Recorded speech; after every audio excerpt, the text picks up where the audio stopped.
Mirë se vini në Ditari në orës 13 në A2 CNN, pas pak do të ndiqni. Sismologët thonë se nuk ka vend për panik nga tërmeti mbrëmshëm. Lëkundjet janë vijimi i aktivitetit sismik të 26 nëntorit dhe nuk kanë lidhje me tërmetet që përfshin Turqinë. Qindra e shtetës të huaj po evakuohen nga Wuhani, epiqendra e epidemisë koronavirusit. Numri i viktimave shkon në 132 persona, ndërsa dhe rastet e prekura po rriten me ritme alarmante.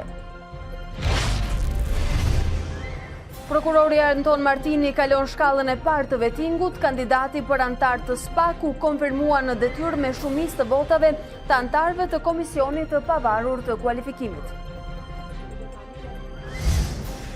Zonja dhe zotëri, ju përshëndes, por i takohemi në këtë transmetim të drejt për drejt. Pas pak minuta do të merrni raportime të drejt për drejta, përmbledhje informative dhe biseda për të gjitha zhvillimet nga aktualiteti i orëve dhe minutave të fundit si këto. Izraelitët dhe palestinezët nuk do të shpërngulen nga shtëpitë e tyre, por Jeruzalemi mbetet kryeqyteti pandar i Izraelit. Presidenti Trump paraqiti planin e tij për paqe në lindjen e mesme si mundësia e vetme për Palestinën. Nisin sot takimet për 1/8 e Kupës së Shqipërisë, krahas Vllaznisë dhe Flamurtarit që ndeshen së bashku. Të gjitha skuadrat e kategorisë superiore luajnë në transfert dhe do të kenë përballë ekipe nga kategoria e parë.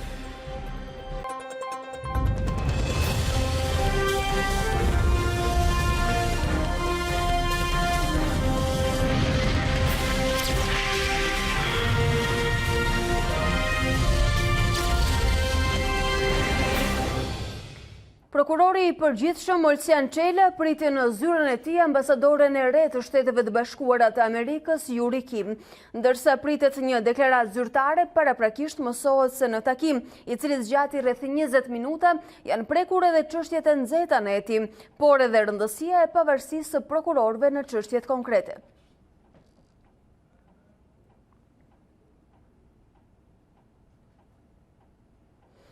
Kolegi Anduena Labani do t'jetë në një komunikim të drejt për drejt me ne në këto momente. Anduena, pas takimit me Ministrin e Drejtësisë dhe Ministrin e Brendshëm, ambasadori amerikane ishte në zyrën e prokurorit përgjithshëm. Çfarë di më shumë nga ky takim i sotëm dhe mbi aktivitetin e pritshëm të ambasadorës në kuadër të atyre që ka shpallur si prioritete, ku listohet si e para dhe zbatimi i reformës në drejtësi?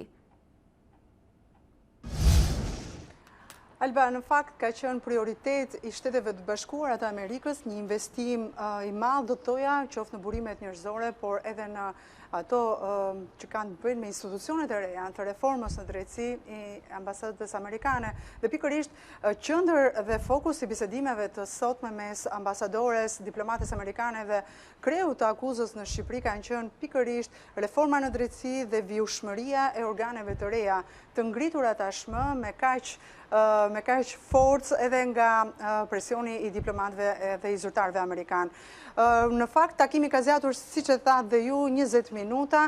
Ne jemi përpjekur që të mësojmë diçka më shumë nëse është folur për çështje dhe raste konkrete në takimin mes Olsian Çelës dhe diplomatës amerikane, por nuk kemi mësuar ende gjë, pasi dihet që takimet të tilla janë mbajtur sekrete, bisedat mes dy krerëve, dhe pritet që të ketë një njoftim zyrtar, i cili do të përgatitet edhe nga zyra e ambasadës amerikane, por edhe nga zyra e shtypjet e prokurorit përgjithshëm, për të mësuar se çfarë do thuhet. Por ajo që dihet tashmë dhe thuhet zyrtarisht është se në këtë temë diskutimi ka qenë pikërisht reforma në drejtësi, ku dihet që dosje të nxehta të cilat janë në dorë dhe ngritja e SPAK për të patur nesër hetime ndaj zyrtarëve të paprekshëm, duket se janë temë e këtij diskutimi për cilat ne sigurisht do të presim edhe njoftimin zyrtar për të mësuar diçka më shumë. Anduena, ndërkohë një ndër çështjet më të nxehta e cila nuk po merr një zgjidhje që prej 2016-s është dhe dosja 184, që ka si objekt hetimin e krimit elektoral në Dibër. Si shpjegohet refuzimi i djeshëm i dosjes nga ana e SPAK? Në fakt, ne këtë pyetje, Alba, u përpoqëm që t'ia drejtojmë prokurorit të përgjithshëm, i cili është edhe monitoruesi dhe regulatori i të gjithë prokurorive të tjera që kanë në varësi, ku përfshi edhe prokuroria e Dibrës, Dhe morëm një përgjigje të tillë që tashmë me ndryshimet e reja ligjore dhe me krijimin e organeve të reja siç është SPAK-u dhe gjykata e posaçme kundër krimit dhe korrupsionit janë ata që vendosin për fatin e hetimeve. Me shpalljen e moskompetencës nga ana e SPAK-ut është e drejtë ligjore që tashmë prokuroria e Dibrës të hetojë një krim elektoral, siç është ai i zgjedhjeve në Dibër, për të hetuar pikërisht këtë vepër penale në zonën ku mendohet se është ushtruar aktiviteti penal. Kështu që do të jetë e drejta ligjore e kësaj prokurorie për të vazhduar hetimet për dosjen dhe fatin e dosjes 184 tashmë do ta kenë prokurorët e Dibrës. Vendimi që ka marrë SPAK sipas prokurorit përgjithshëm është një vendim i drejtë dhe duhet quajtur i tillë për sa kohë ndryshimet ligjore ja japin këtë të drejtë SPAK-ut për të vendosur. Sidomos për lëndën që kanë ata në varësi. Anduena, nga ana tjetër, Partia Demokratike ka reaguar ashpër ditën e djeshme, ka akuzuar organet e reja të drejtësisë si të njanshme dhe politike. Ne u përpoqëm, Alba, që të marrim dhe opinionin e disa njerëzve që janë marrë me ligjin dhe konstitucionalist, por kemi pa mundur për të patur sot një reagim nga ta, por ata që kanë folur janë nga Selia Blu, ku Enkelit e Glibiaj ka dhënë parë mendimin e tij, ndiqeni atë. Duke mos e lejuar të zbulohet zyrtarisht se cili ishte roli i Edi Ramës, çfarë detyre i dha ai Damian Gjiknurit, sa para u hodhën në fushat për blerjen e votës dhe friksimin e zgjedhësve, cili ishte burimi i këtyre parave, cili ishin grupet kriminale që Partia Socialiste mobilizoi në dimër, Arben Kraja ka vepruar kundër interesave të Shqipërisë. Duke ridërguar dosjen 184 në Dibër, drejtuesi SPAK praktikisht ka varrosur hetimin e krimit të dokumentuar zgjedhor, i cili është edhe një kusht i Bundestagut Gjerman për hapjen e negociatave për antarësimin e Shqipërisë në Bashkimin Evropian. Anduena Labani, unë të falenderoj që ke ndjekur edhe vijimsinë e takimeve të sotme dhe për zërat e informacionet shtesë që solle. Ndërkohë, gjykata kushtetuese ka pranuar të shqyrtojë vlefshmërinë e zgjedhjeve lokale të 30 qershorit 2019. Një trup të antarësh e kësaj gjykate ka vlerësuar të kalojë për gjykim padinë e bërë nga kryebashkiakja e Shkodrës Voltana Ademi në korrik të vitit kaluar. Në cilësinë e drejtuesës së shoqatës së Bashkive të Shqipërisë, Ademi i kërkoi gjykatës të konstatojë si antikushtetues procesin zgjedhor. Vendimi i marrë për të pranuar shqyrtimin e padisë është vetëm filtri i parë i këtij institucioni. Për të gjykuar kërkesën nevojitet plotësimi i trupës gjykuese me të paktën 6 antar, ndërkohë që aktualisht ka vetëm 4 të tillë. Vlerësimi i ligjshmërisë së zgjedhjeve të 30 qershorit është një ndër kërkesat e Bundestagut Gjerman për hapjen e negociatave të antarësimit në BE. Dhjetorin e kaluar, kushtetuesja pranoi të marrë në shqyrtim edhe padinë e presidentit Ilir Meta për shfuqizimin e ligjit që i hap rrugë prishjes së teatrit kombëtar.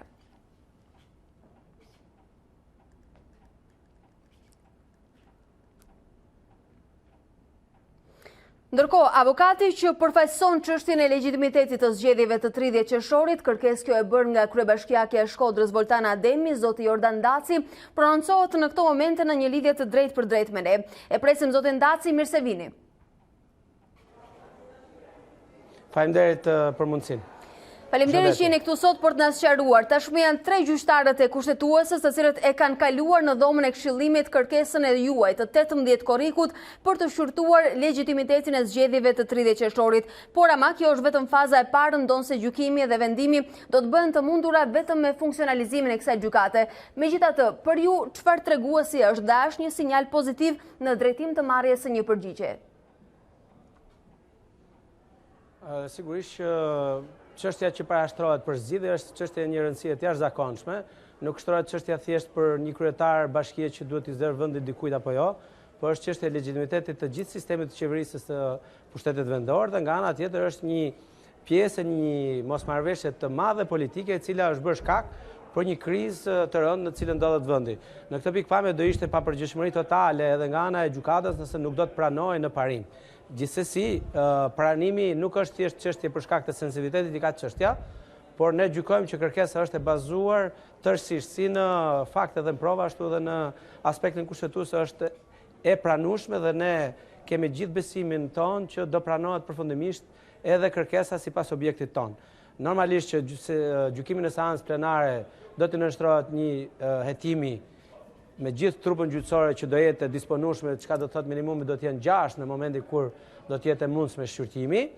Është më rëndësi të theksohet që pranimi një çështje në një aspekt të përgjithshëm në vijat trasha, sigurisht nënkupton në mënyrë të pashmangshme edhe bazueshmërinë e kërkesës dhe pretendimeve të kërkuesit, për te faktit që çështja paraqet rëndësi për të zgjidhur dhe duhet t'i paraprit diskutimeve, sepse këtu Komisioni i Venecias përveç se u keq përdor dhe u keq interpretua, nuk ka prekur asnjë nga çështjet që ne kemi ngritur në kërkesë dhe nuk është marrë fare me dekretin dhe vlefshmërinë dhe elementet e tjerë. Përkundrazi na ka dhënë të drejtë ne në një nga qëndrimet në raport me dekretin ku theksohet se çfarë natyre ka dekreti dhe se kishte drejt apo jo për ta nxjerrë dekretin. Pastaj, nëse dekreti ishte në shkelje të kufive apo jo, është një çështje tjetër. Dhe çështja tjetër që ne kemi ngritur është midis të tjerave dhe mungesa totalisht e kushtëshmërisë dhe e ligjshmërisë që KQZ-ja të ishte subjekti i cili do të bënte vlerësimin e kushtëshmërisë së një dekreti presidencial që në këtë rast në mënyrë krejt banale, përfaqësues dhe pseudo-juristat të mazhorancës aktuale e cilësuan si një akt administrativ individual që për një jurist normal është një çmenduri, gjithsesi kjo çmenduri prodhoi një çmenduri më të madhe që ishte pikërisht votimet e 30 qershorit dhe rezultati. Pra, kjo çështje do duhet të shqyrtojë më shumë se një element nga ana ligjore. Megjithatë, pse pretendoni se u abuzua ose u keq përdor me Komisionin e Venecias? Shumë shkurt. Ne kemi disa element që kemi ngritur që nga shkelja e Konventës Europiane e protokollit për sa i përket të drejtës për të votuar, si për të votuar në mënyrë të fshehur, për të mos qenë deklaruar vota, si për të patur mundësinë e zgjedhjes si një mënyrë e ushtrimit të votës dhe elemente të tjerë që kanë të bëjnë me administrimin e procesit, si dhe me rregullsinë e fillimit të procesit nga pikpamja kushtetuese, por edhe nga pikpamja e kodit zgjedhor. Kështu që janë disa element përfshi edhe kufizimin pa në mënyrë jo proporcionale të drejtës për të votuar të disa njerëzve të cilët ose duhet deklaronin votën, ose duhet mos votonin, që ishte përsëri një mënyrë tjetër. Ne e kemi referuar praktikës së konsoliduar gjykatës evropiane, janë disa vendime që ne kemi cituar, janë të paktën 6 vendime, të cilat na japin të drejtë në mënyrë qartazi për qëndrimin tonë dhe duhet të themi që Komisioni i Venecias dhe opinioni i tij nuk prek fare atë çfarë ka vendosur gjykata evropiane dhe absolutisht që midis asaj çfarë ka vendosur gjykata evropiane për drejtat e njerëzit dhe Komisioni i Venecias, padyshim që për gjykatën kushtetuese është e detyrueshme pikërisht praktika e gjykatës evropiane e drejtat e njerëzit. Zoti Daci, duke anashkaluar plotësisht interpretimin e mundshëm politik të këtij vendimi ose kësaj kërkese, çfarë do thoshte nga ana ligjore nëse kërkesa e bërë nga ana juaj në datë 18 korrik do të merrte aprovim në anën legjislative nesër? Nëse do të pranohet kjo kërkesë, të gjithë mandatet e fituara me votimet e 30 qershorit praktikisht do ishin pavlefshme, por rrjedhojt duhet përsëriteshin zgjedhjet në mënyrë urgjente të menjëhershme në gjithë zonat zgjedhore në Shqipëri. Pra, ky do të ishte rezultati në qoftë se kërkesa juaj do të pranohet, ndonse nuk përfshin vetëm Bashkinë dhe Qarkun e Shkodrës dhe kjo do duhet të qartësohej si një element. Po, përveç kësaj, kjo kërkesë do jap përgjigje dhe disa çështje me karakter kushtetues, të cilat do zgjidhen një herë mirë në Shqipëri në raport me të drejtën e presidentit për të nxjerrë dekretin e zgjedhjeve, në raport me kriteret dhe mbi të gjitha mbi atë se kush duhet ta vlerësoj kushtetueshmërinë e një dekreti të tillë. Dhe këto janë çështje me shumë rëndësi për sa i përket praktikës, sepse nga kjo gjë bazohet e gjithë vendimmarrja në votimet e fundit, duke përfshirë nga KQZ-ja deri te kolegji zgjedhor që u bë pjesë e një qëndrimi politik, edhe pse nuk i takonte të ishte, duke marrë një qëndrim politik dhe jo gjyqësor siç i takonte një gjykatë të pavarur dhe të kryer me ligj. Zoti Daci, kur flasim për drejtësinë dhe ligjin, kemi pasur edhe zhvillime të tjera orët e fundit. SPAK, struktura e pritshmërive të mëdha të drejtësisë së re, duket se ka refuzuar dosjen 184, e cila implikon në fakt emra të rëndësishëm të politikës, pra funksionar publik. Si e gjykoni këtë vendim? Po kjo është pjesë e një maskarade që po zhvillohet, domethënë, sepse nuk është fare serioze që prokurorit lozin top futbolli me një dosje ku ajo dosje nuk është çështje e emrave, sepse emrat nga pikpamja procedurale prezumohen pavarësisht për sa kohë nuk ka një vendim gjyqësor, gjithsesi u takon dhe është e drejtë e çdo shqiptari që të zbulohet e vërteta dhe nëse ka përgjegjës persona që kanë shkelur, shkojnë të përgjigjen para drejtësisë. Por çështja e hetimit të krimit zgjedhor nuk lidhet vetëm me rastin konkret, por lidhet pikërisht për t'i dhënë fund një idiotësie që na ka shoqëruar ne në 30 vitet e fundit, ku gjithmonë ka patur një palë e cila ka akuzuar palën tjetër për vjedhje, për element tjerë, dhe kjo cënon drejt për drejt si legitimitetin e pushtetit, ashtu edhe mbi gjitha atë çfarë ne njohim si shtet së drejtës dhe demokraci. Për te akuzave dhe interpretimeve politike, zoti Daci, a duhet ishte SPAK e cila do ta mbante me fanatizëm në duar këtë dosje të rëndësishme? Tani, duhet kemi parasysh që kjo dosje është vendosur një nga ish prokurore e përgjithshme e përkohshme, u vendos që t'i kalonte prokurisë së rrethit Dibër. Çka do të thotë nga pikpamja procedurale konflikti u zgjidh, pavarësisht se për mua nuk ishte zgjedhja e duhur, paktën për momentin që u bë. Më vonë pastaj, duke qenë se prokuroria e Dibër shfrytëzoi momentin që u kryu një prokurori e re, rivendosje edhe një herë. Kështu që tani praktikisht do duhet që prokurori i përgjithshëm të zgjidhë përfundimisht këtë konflikt, i cili në një farë mënyre, në varësi të mënyrës, sepse bëhet fjalë për një çështje që nuk është hetuar fare. Domethënë ne jemi një çështje e cila ka kaluar çdo lloj afati, nuk ka hetim, ka shumë pak veprime dhe shumë herë të thuhet që është kompetencë e njërës prokurori apo e tjetrës. Pra, nëse ne kemi elemente të korrupsionit, elementeve tjerë që i përcakton neni 75 i kodit të procedurës penale, ose më saktë, hyn në kompetencat e SPAK-ut, padyshim që do të jetë SPAK-u që ta verifikojë. Por unë gjykoj si SPAK-u, si prokuroria e rrethit Dibër, nuk janë në gjendje sot që të dalin me një vlerësim të saktë nëse janë apo jo kompetent, kur ata s'kan bërë asnjë lloj hetimi. Sepse nuk është hetuar dinamika dhe nuk është hetuar duke e parë nga këndvështrimi edhe syri ju naiv, ne identifikojmë dy element, korrupsionin zgjedhor edhe implikimin e përfshirjen e funksionarëve publik, dhe kjo na bëjmë edhe të parashtrojmë pyetjen e natyrshme nëse SPAK është struktura kompetente për të dhënë një përgjigje kësaj dosje. Unë mendoj që SPAK duhet ta fillonte hetimin, të bënte një hetim të plot.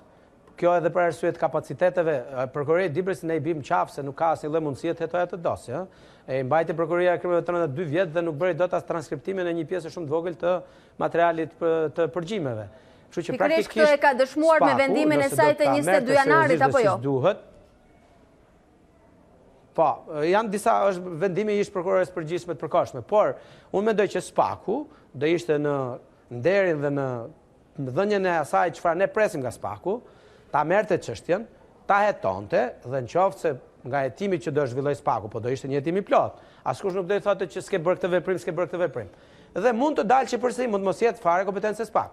Atëherë SPAK-u padyshim që ka të gjithë të drejtën dhe moralin që ta transferojë te prokuroria, sepse ligji është i qartë. Ne nuk mund të bëjmë driblime thjesht pse është SPAK-u prokuroria përkatëse. Por ama, ajo që unë e kundërshtoj është që në këtë fazë ku ne jemi, është totalisht jo normale që ne të arrijmë konkluzione mbi kompetencën e një gjykate apo jo, kur s'është bërë asnjë veprim hetimor. Pra, hetime paraprakisht po më thoni dhe më pas edhe ndarje e kompetencave. Zoti Daci, unë ju falenderoj për analizën që sollët sot. Patjetër, është. Faleminderit edhe juve për mundësinë.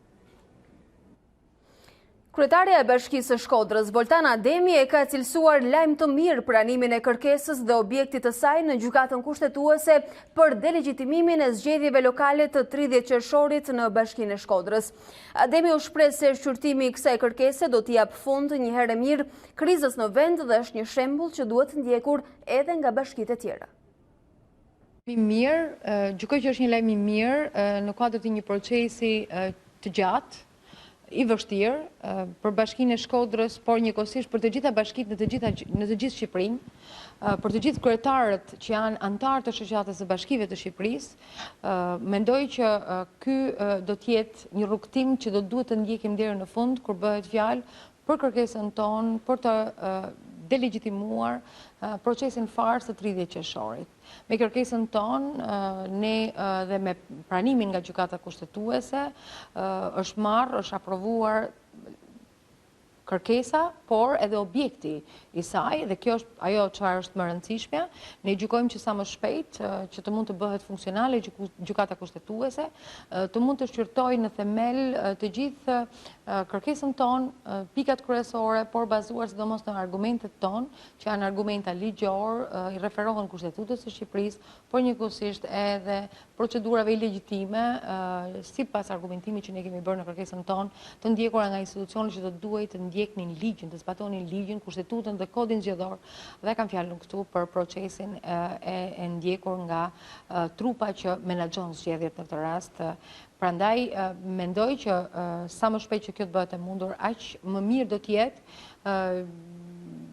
për ne shqiptarët, për të përmbyllur krizën dhe sidomos për të adresuar një ndër çështjet më problematike, më të brishta, më të vështira që ne kemi kaluar në vitin 2019 që lidhet me zgjedhjet e vendore. Komisioni i pavarur i kualifikimit konfirmoi në detyrë prokurorin Anton Martini, kandidat për SPAK. Vendimi u mor me shumicë të votave të anëtarëve të KPK-s.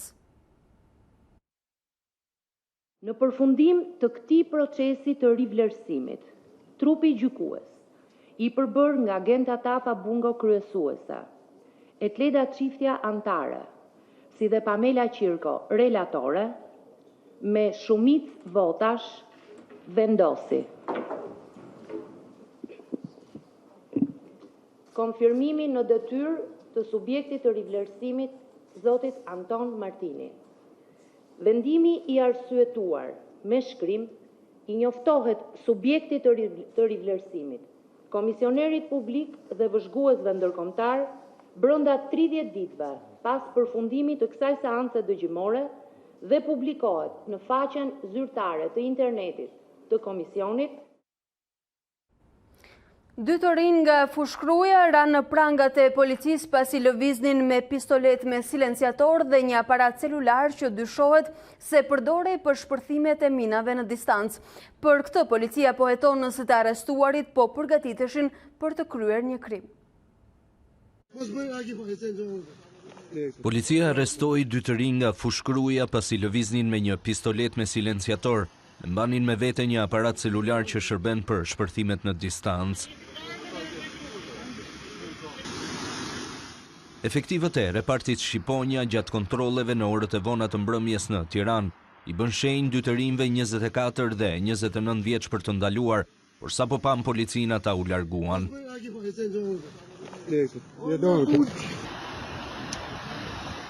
Gjatë ndjekjes njëri prej tyre hodhi nga dritari i automjetit tip BMW pistoletën me silenciator.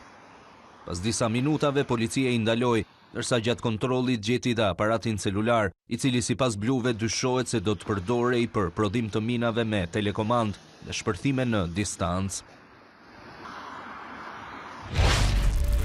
Vetëm pas pak në ekranin e A2 do të ndiqni, sismologët thonë se nuk ka vend për panik nga tërmeti mbrëmshëm. Lëkundjet janë vijimi i aktivitetit sismik të 26 nëntorit dhe nuk kanë lidhje me tërmetet që përfshin Turqinë.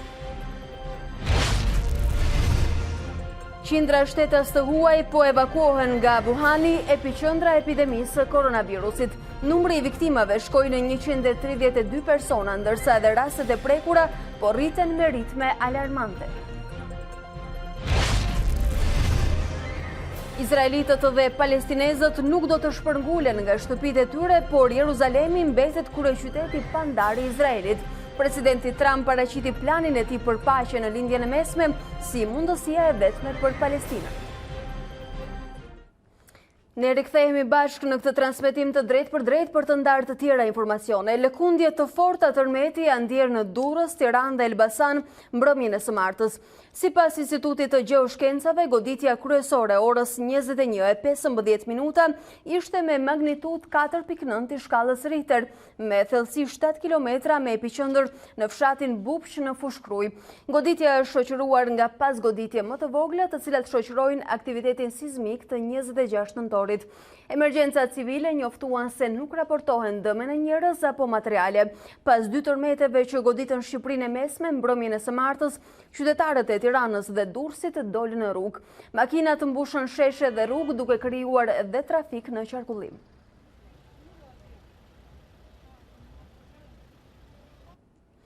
Sismologu Rapo Ormenis sqaroi se tërmeti ishte në vazhdën e qindra lëkundjeve që pasojnë aktivitetin sismik të tërmetit të 26 nëntorit dhe mohon se tërmeti magnitudës 4.9 së martës të ketë lidhje me atë të Turqisë. Tërmeti i 26 nëntorit tregoi që ishte një tërmet i fortë. Kjo është arsye që ne duhet të mësojmë me tërmetet, mbasi kemi kaluar nga një periudhë me sismicitet të ulët, tani në një periudhë me aktivitet sismik më të lartë, siç e tregojnë dhe tërmetet në zonën e Durrësit. Duhet të mësojmë edhe për faktin tjetër se këto tërmeti i Durrësit ishte një tërmet me magnitudë 6.4 të shkallës Richter, pra konsiderohet një tërmet i fortë dhe tërmetet e fortë shoqërohen me pasgoditje, të cilat nuk vazhdojnë për një periudhë shkurtër 1-2 muaj, por vazhdojnë për një periudhë disa mujore. Ka lidhje tërmeti mbrëmshëm me tërmetet në Turqi? Ky tërmet nuk ka lidhje sepse mekanizmi i këtij tërmeti ndryshon shumë nga mekanizmi i tërmeteve të Turqisë. Tërmetet e Turqisë kemi pllakën e Anatolia ose Anadolit, e cila është një mikroplakë e cila lëviz drejt perëndimit për arsye të ngjeshjes ose kolizionit që pëson me pllakën arabe, atë euroaziatike, dhe duke bërë një lëvizje një pllakë e madhe, duke në sajt të këtyre sforcimeve, aty në këtë pllakë janë shkaktuar 2 thirrje të mëdha, njëra në veri të Anatolias dhe tjetra në lindje të saj, të cilat janë thirrje shumë të mëdha me gjatësi të mëdha dhe që pësojnë zhvendosje në drejtime horizontale dhe në këto historikisht janë çliruar energji të mëdha, pra kanë rënë tërmete të mëdhenj, ku duke arritur edhe maksimumin e tyre deri në 7.9. Ndërkohë që tërmeti mbrëmshëm ka lidhje me goditjen e fortë të 26 nëntorit? Po kuptohet, përderisa kjo ishte në një zonë afër zonës epicendrës të tërmetit 26 nëntorit, përderisa jemi në atë që pasgoditjet e atij tërmeti nuk kanë mbaruar, por kanë qenë në vijshmëri, kjo është arsye që ne themi që është në vijim të pasgoditjeve të tërmetit të 26. Kryeministri Rama vijon vizitën në Bruksel ditën e sotme, por si kryesuesi OSBE-s, ku do të takohet edhe me sekretarin e përgjithshëm të NATO-s Jens Stoltenberg dhe Këshillin Atlantik. Ndërkohë, pas takimit të mbrëmshëm me presidenten e Komisionit Evropian, Ursula von der Leyen, kryeministri Rama deklaroi se mori mbështetjen e saj për planin e rindërtimit dhe se angazhimi i saj shkon përtej konferencës së donatorëve. Sipas Ramës, ka një skenar shtesë për financimin e procesit të rindërtimit me angazhimin personal të presidentës së Komisionit Evropian. Serioziteti me të cilin po organizohet konferenca e donatorëve është maksimal dhe pavarësisht se ne e dim shumë mirë që shuma e mundshme që mund të mbledhin në atë konferencë nuk do të përmbush dot kurse si të gjithë nevojat, plani i presidentes von der Leyen shkon përtej konferencës. Pra, edhe më pas ne do të vazhdojmë të punojmë së bashku. Ndam me të dhe idetë e financimit të rindërtimit me një skenar shtesë pas konferencës. Presidentja e Komisionit e sheh me entuziazëm realisht përpjekjen për ta çuar përpara procesit e Berlinit përmes marrëveshjeve që do të çojnë hap pas hapi në lehtësimin e të gjithë lëvizjes në rajonin ton dhe finalizimin e shenjit rajonal. Dhe BE-ja do të luajë rolin e saj mbështetës në këtë drejtim, qoftë politikisht, por edhe qoftë financiarisht. Kryeparlamentari Gramoz Ruçi kërkoi Europës të korrigjojë gabimin e vjeshtës së kaluar dhe të hapë negociatat e antarësimit me Shqipërinë gjatë mbledhjes së Këshillit në agjendë në muajin mars.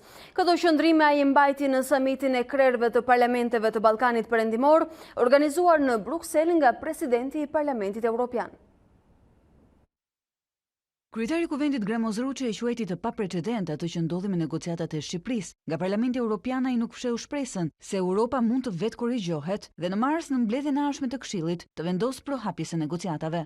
Jam i impresionuar pasi për të parë ndodh që 2 herë komisioni për zgjerimin jep rekomandimin për hapjen e negociatave dhe 2 herë nuk miratohet nga Këshilli. Unë nuk di një rast dytë. Presojmë se samiti i ardhshëm do të shikojë dhe do të korrigjojë dhe euroskeptikët e vitit kaluar përfundimisht do të binden për t'i dhënë drejtësinë Shqipërisë dhe Maqedonisë së Veriut. Qëndrimi me rezolut pro Shqipërisë dhe Maqedonisë së Veriut në parlament, sipas kryetarit të kuvendit, është inkurajues. Jemi të impresionuar që eurodeputetët u mbledhën, gjykuan dhe vlerësuan këtë si të padrejtë. Kjo na inkurajoi shumë ne si politikanë.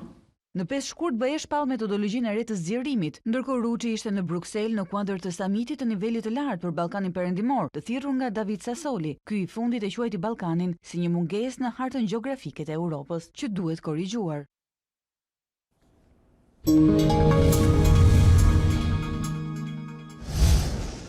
Shkon në 132 numri të vdekurve nga virusi kinez, ndërsa rastet të prekurve tashmë janë më mira. Qindra shtetes të huaj po evakuohen nga Wuhani, me Australinë që do të vendosë në karantinë të gjithë qytetarët e saj. British Airways ka pezulluar fluturimet për Kinë dhe nga Kina. Qindra shtetas të huaj po evakuohen nga Wuhani, epiqendra e epidemisë së koronavirusit, ndërsa numri i viktimave dhe rasteve të prekura po rritet me ritme alarmante. Australia po planifikon të vendosë në karantinë 600 të evakuarit e saj në ishullin e Krishtlindjeve, 2000 kilometra larg kontinentit. Japonia, Shtetet e Bashkuara dhe vendet e Bashkimit Evropian, por i abdesojnë gjithashtu qytetarët e tyre. British Airways pezulloi të gjitha fluturimet për dhe nga Kina, duke i kërkuar ndjesë klientëve të saj. Edhe kompani të tjera si United Airlines dhe Air Canada kanë anuluar disa fluturime drejt Kinës. Numri i viktimave nga koronavirusi i ri është rritur në 132, ndërsa të prekurit janë gati 6.000 sipas të dhënave zyrtare të Komisionit të Shëndetësisë në vend. 4 raste u konfirmuan në Gjermani, duke e bërë atë shtetin e dytë europian që raporton raste me virusin pas Francës. Një ekspert i shëndetësisë në Kinë tha se do duhen edhe 10 ditë të tjera derisa epidemia të arrijë kulmin e saj. Rritja dramatike e rasteve i atribuohet pjesërisht edhe rritjes së ndërgjegjësimit, monitorimit dhe testimit gjatë ditëve të fundit.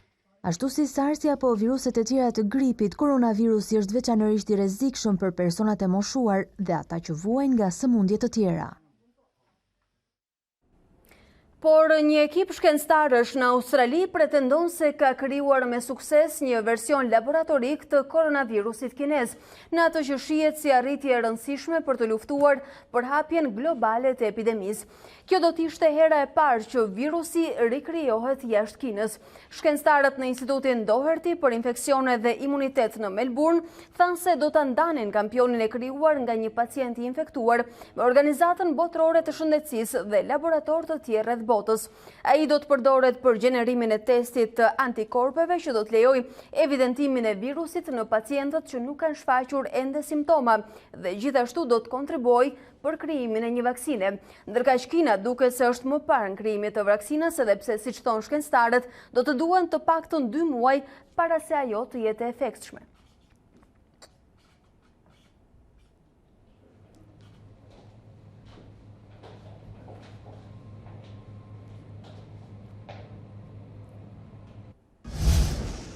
Punimet për rindërtimin e bulevardit të Sarandës janë braktisur prej më shumë se 2 muajsh, duke rrezikuar seriozisht që nisja e sezonit veror të gjejë Sarandën me një bulevard të rënuar.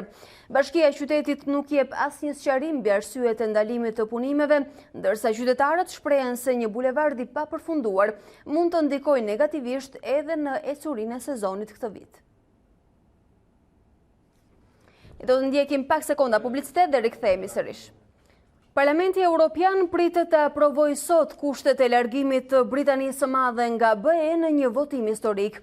751 përfaqësuesit e vendeve anëtare do të debatojnë fillimisht lidhur me marrëveshjen për Brexit dhe sipas raportimeve të mediave ndërkombëtare, ata do të japin mbështetjen e tyre për ujdinë mes Londrës dhe Brukselit. Ky sesion i Parlamentit Evropian do të përfshi fjalime lamtumire të deputetëve britanik, madje edhe muzikë. Gjithashtu do të shënojë fazën e fundit të procesit ratifikues para largimit zyrtar të Britanisë në orën 23 të 31 janarit. Pas kësaj date, Brukseli dhe Londra do të kenë në dispozicion 11 muaj kohë për të negociuar marrëdhënien e re ekonomike.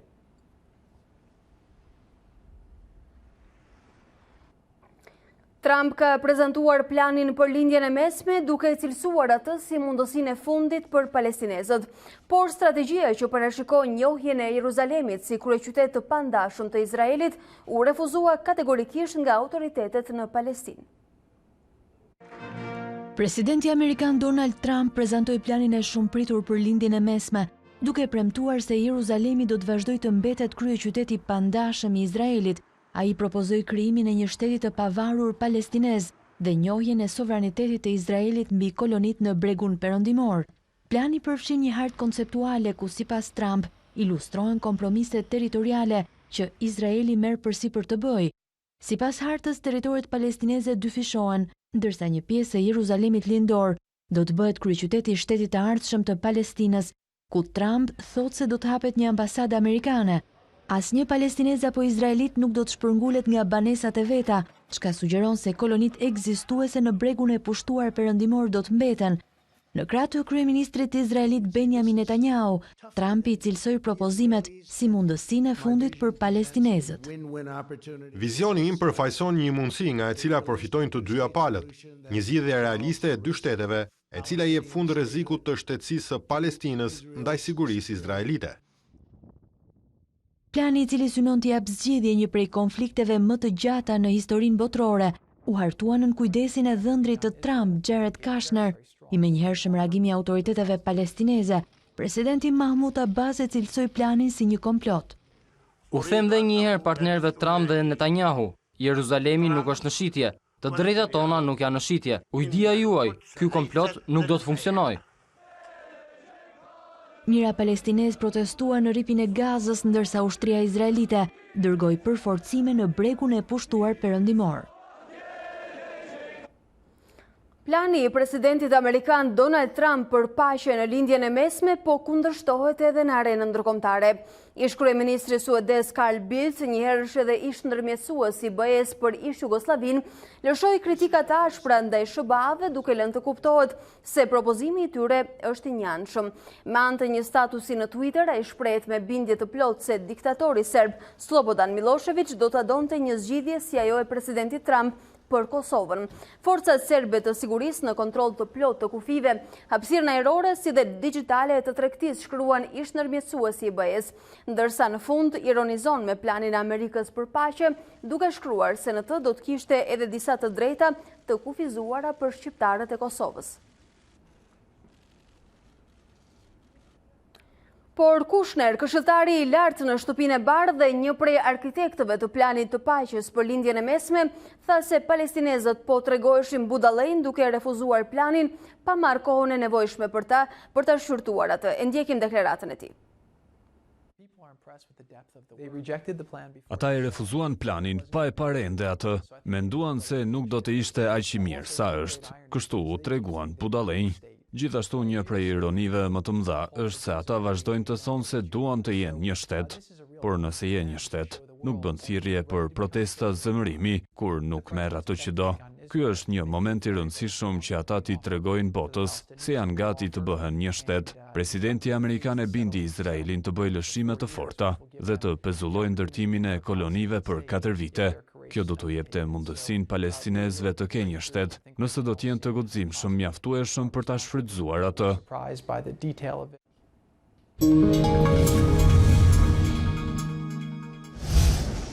Jemi në minutat e rezervuara për sportin. Nisin sot takimet për 1/8 e Kupës së Shqipërisë. Krahas vllaznisë dhe flamurtarit që ndeshën së bashku, të gjitha skuadrat e kategorisë superiore luajnë në transfer dhe do të kenë përballë ekipe nga kategoria e parë. Kampionët e Partizanit udhëtojnë drejt Lezhës për të përballur me Beslidhjen. Bardheblut e Tiranës sfidohen nga Kastrioti, Kuksi luan përballë Lushnjës, ndërsa Skënderbeu përballë Besës së Kavajës. Apolonia do të kërkojë të përfitojë nga situata e vështirë e Luftëtarit për të bërë surprizën në Fier, ndërkohë që do të ketë edhe një derbi, si ai mes Erzenit dhe Teutës. Të gjitha duelet e Kupës nisin prej orës 14.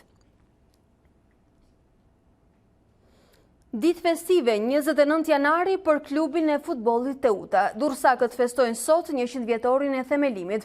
Një shekull histori, lavdi, pasion dhe trofe në ngjyrat blu. Lexohet në një postim të klubit në rrjetet sociale që ndan me tifozët disa nga momentet më të rëndësishme të historisë 100 vjeçare të Teutës. Bregdetarët arritën kulmin në vitin 1993 me shpalljen kampion, ndërkohë që e kanë mbyllur kampionatin në 6 sezone si skuadra e dytë më e mirë. Pikërisht sot, skuadra e Di Martini do të festojë në mënyrën më të mirë këtë përvjetor në rast fitoreje në përballjen derbi të kupës kundër Erzenit. Milan duroi spektakël për të mbërritur në gjysmëfinale të Kupës së Italisë. Me ardhjen e Zlatan Ibrahimović, skuadra e trajnerit Pioli ka një tjetër fytyrë, ndërsa ka arritur në 5 fitore radhazi duke e mbyllur muajin janar në mënyrë perfekte. Kuqezit mposhtën Torinon pas kohës shtesë me rezultatin 4-2. Me sfoshorit turk Çalhanoğlu ishte heroi i Milanit, teksa barazoi rezultatin në minutën e 93, si dhe kaloi djallin sërish në avantazh gjatë shtesës. Te goli mbërriti edhe Ibrahimović pas tentativave të shumta në fundin e ndeshjes, arriti të lërë gjurmë duke vulosur fitoren 4-2. Në gjysmëfinale, Milanin e presin kampionët e Italisë Juventus. Kina ka pezulluar të gjitha aktivitetet sportive të paktën deri në fundin e muajit shkurt. Shkak është koronavirusi, i cili ka paralizuar vendin dhe deri më tani ka 132 viktima. Së fundmi ka qenë Federata Ndërkombëtare e Skive, ajo që vendosi anulimin e garave për Kupën e Botës, të programuara më 15 dhe 16 shkurt. Federata nuk ka njoftuar ende nëse gara do të rikuperohen ose jo me sezonin që është drejt fundit. Në Australi, ndërkohë, kombëtarja kineze e futbollit për femra po mbahet e izoluar për të shmangur përhapjen e mundshme të kësaj sëmundje vdekjepruese.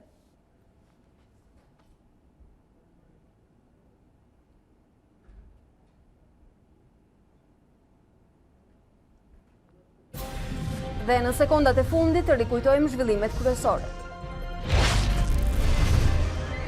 Sismologët thonë se nuk ka vend për panik nga tërmeti mbrëmshëm, lëkundjet janë vijimi i aktivitetit sismik të 26 nëntorit dhe nuk kanë lidhje me tërmetet që përfshin Turqinë. Qindra e shtetës të huaj po evakuohen nga Wuhani, epiqendra e epidemisë së koronavirusit. Numri i viktimave shkon në 132, ndërsa edhe rastet e prekura po rriten me ritme alarmante.